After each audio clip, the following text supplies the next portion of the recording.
Ahojte, dnes som si pre vás pripravila porovnanie She Square a moju Waylong Square. Oba Square stoja na Cubicle.us $12. Tento má 55 mm, tento 56, ale to nejaký rozdiel nerobí. Momentálne je moju Waylong v akcii na Cubicle za $9,99. Čiže sú dosť vyrovnané, tak sa poďme pozrieť, aký je medzi nimi rozdiel. Prvým, čím začneme, je feeling. Feeling je tu neskutočne rozdielny.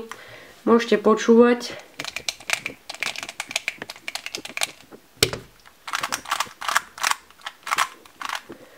Dosť to odzrkadľuje tú profesionalitu a ten pocit tej kocky, pretože tu mi to príde, že skôr dám nejakú takú lacnú kocku, niečo ako One Long, pritom je profesionálny, ale tuto mi to príde, že proste už cítim, že mám nejakú kvalitu v ruke. Ale pritom to není také jasné, že môj Waylong je najlepší.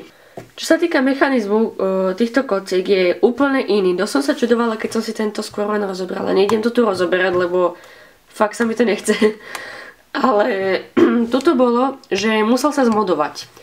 Pretože to vnútro tam mal takú medzeru a nebol tam jeden dielek vlastne prilepený.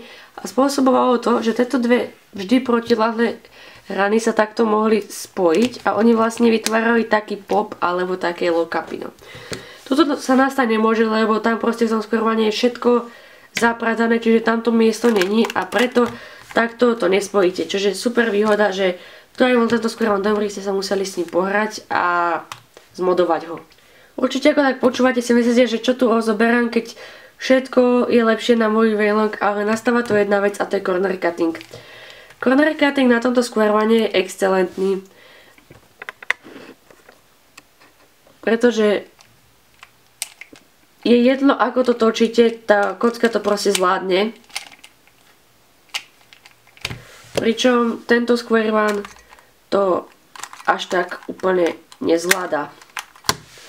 Není to nič také strašné, ale dosť to pôsobí, lebo napríklad tuto vidíte takto, aký je tu rozdiel aj v tom mechanizme, že tu je takto diera a v podstate tuto sú dva šroby, čiže tam je ten mechanizmus úplne iný a preto sa to ťažšie porovnáva. Ono aj tie Floriany, to sú tie dzurky, tu sú väčšie, hej, ale tu sú zase menšie, čiže nie je to tak domyslené podľa mňa, že dosť to uberá tomu Square. Keď vám mám povedať pravdu, keď som prvýkrát chytila tento Square do ruky, povedala som si, že no, není dobrý. Prvý čas som dala 27 sekúnd, prvý sub 20 som dala asi po 12 salvoch, čo som sub 19, dajme tomu stabilne. Dosť ma to zamrzelo, že proste jak pôsobí a čo ten corner cutting spôsobuje. Ale skúšala som sa s ním pohrať, je naľubovaný, je dosť uvoľnený a už pôsobí lepšie. Stále to nie je to isté. Ja sa s ním pohrám a ja z neho niečo spravím, lebo je škoda z tohto feelingu a jak pôsobí, iba tak ho položiť do poličky a nič s tým prosím nerobiť.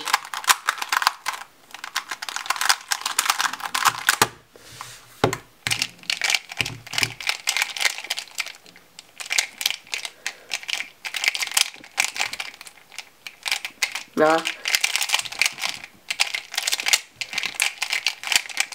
Veľká nevýhoda je, že není stickerless tento môj Waylong, pretože ja som si už na ten stickerless zvykla.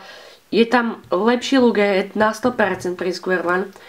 No, ale zvolila som si teda biely, lebo biely je lepší ako čierny, teda výzorovo. Samozrejme mechanizmu je to isté, samozrejme aj stickerless, aj všetko. Len to ma to zamrzelo, ale myslím si, že ak sa môj tomu pohrá a vytvorí ešte jeden, tak ten bude neskutočne dobrý. Už tento vytlača She z trhu. Treba sa s ním pohrať, vám hovorím, uvoľniť ho, treba ho aj rozjazdiť, ale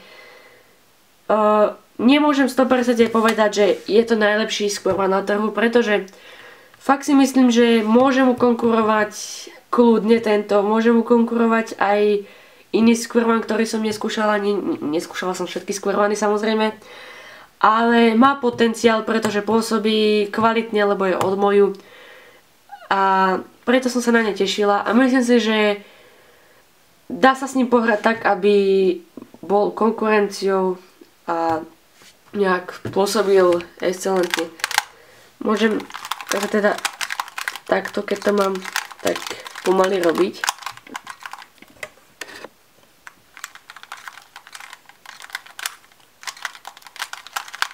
Niekedy sa tak zadrháva proste.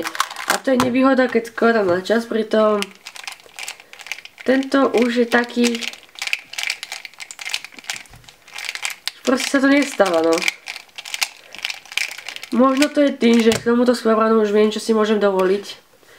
K tomuto ešte nie, pretože mám k nemu ešte taký jemný rešpekt. Preto som toto video nenatočila hneď, keď mi prišiel balík. Pretože samozrejme nebudem hodnotiť vyjazdenú kocku s kockou z krabičky. Ale myslím si, že za ten deň, čo som s ním skladala, sa to zlepšil. Čiže ospravedlňujem sa, že som napísala na komunitu to, čo som napísala, že to bola to zbytočná kúpa, alebo nebola to zbytočná kúpa, stačí sa s tým pohrať. Čiže tento skôr vám doporučujem a mrzí ma, že som hneď spravila taký názor a proste bolo to prehnané, lebo stačí sa s tým pohrať. To je bolo všetko a majte sa.